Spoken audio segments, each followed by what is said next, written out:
Anniversaries come and go, but this one was worth celebrating. It was the first anniversary of the day I discovered that my marriage was over. I know what you're thinking. Who celebrates something like that? Well, I'm not so much celebrating the unpleasantness as I'm pausing to recognize that I have survived this situation and come out of it stronger. On this day a year ago, I was sitting in my office thinking, I didn't sign up for this, did I?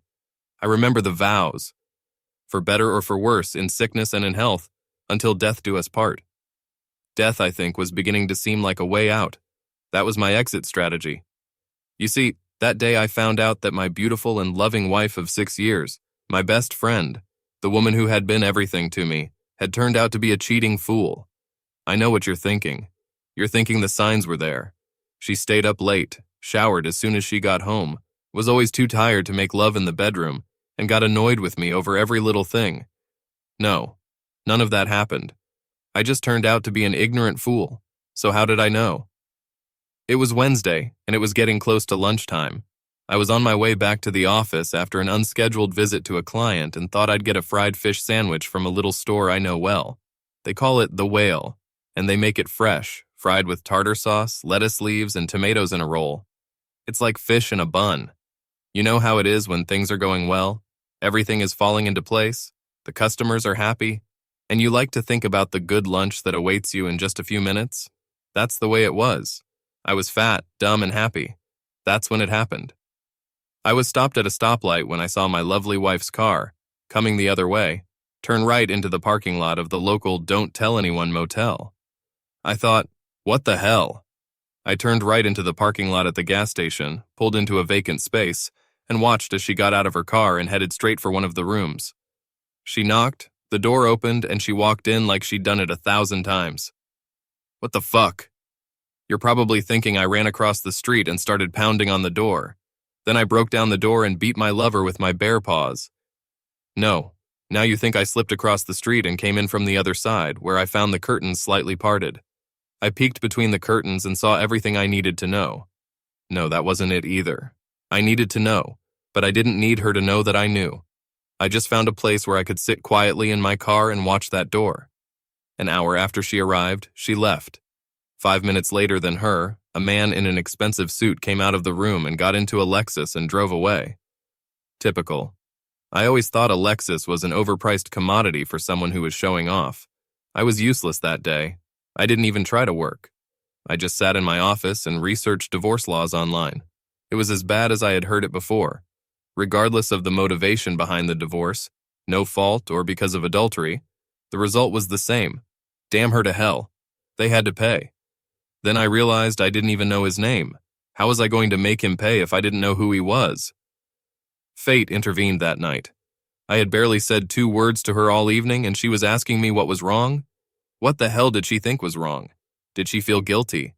Was she afraid I knew something, or was her thinking so chaotic and her behavior so disjointed that she didn't connect my attitude and her actions together? I was stupidly watching the nightly news, and there was a local report on a bank robbery during my lunch break.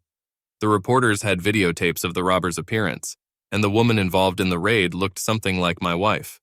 The robber was wearing a COVID mask, but her hair and eyes and her height and build made her a good double for the woman I married.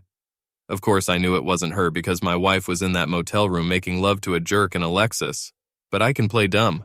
Hell, maybe I'm not even playing. The next morning, I called the police department and asked about the robbery. I was told they were working on a few leads, which in cop parlance means we got nothing, so I quite innocently told them that the robber looked a lot like the woman who lived across the street from me, and I gave them her name. I also told them that she had recently bought a new car. That was a half-truth because I bought it, and I happened to know that my wife wasn't home when the robbery happened. That last one was pretty darn true.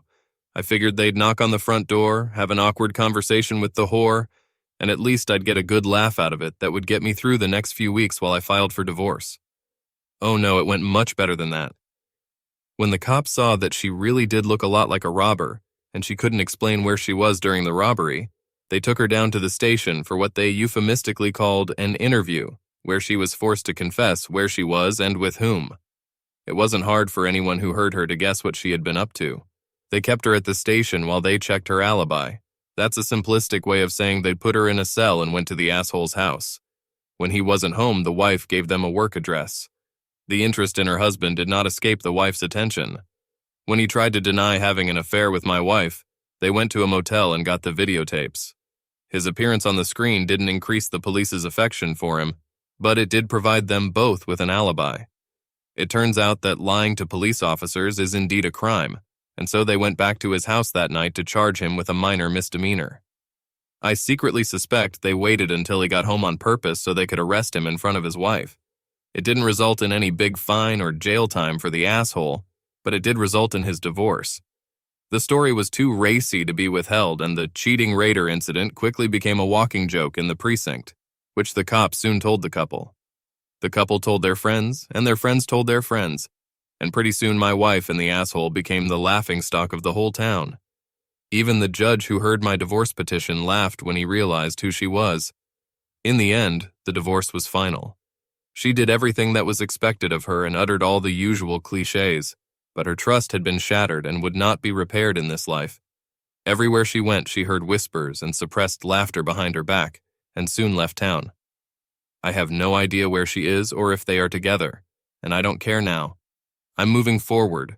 Looking back, I sometimes wonder if it was worth the effort. I knew she was cheating on me, and I was happy to divorce her over it, but I wanted to make her look like a cheater who had to confess her infidelity to avoid arrest for armed robbery. I imagined her having to admit, "Sure, I'm a liar and a cheat, but I'm not a robber." It was less satisfying than I had hoped, but I must admit that I would do it again if faced with the same situation. Eventually, 2 police officers paid me a visit. There was nothing more they could do with anonymity, so they knew perfectly well that I was the one who had called them to inform them about my wife. Officially, they weren't surprised. Unofficially, I offered to buy each of them a beer, and we decided to consider it a small fine. It seems one of them was divorced and the other was about to get divorced, and they admired my work. "Just don't do it again," was all they said to me.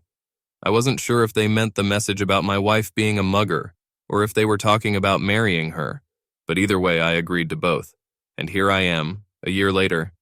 I've gotten rid of the deceit that was haunting me, and I'm rebuilding my life. I had a few secondary friends who were actually friends of my wife, and they knew about her betrayal, so I had no trouble cutting them out of my life. I then redoubled my efforts towards the good friends who supported me. I didn't date anyone until the divorce was final.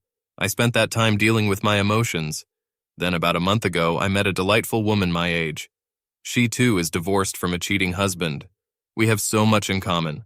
She too is rebuilding her life, and she too has made it her life's work to find the best bourbon produced on earth.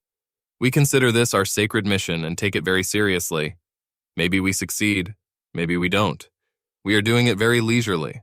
Right now, I am enjoying every minute I can spend with her, and tonight she will help me celebrate my divorce.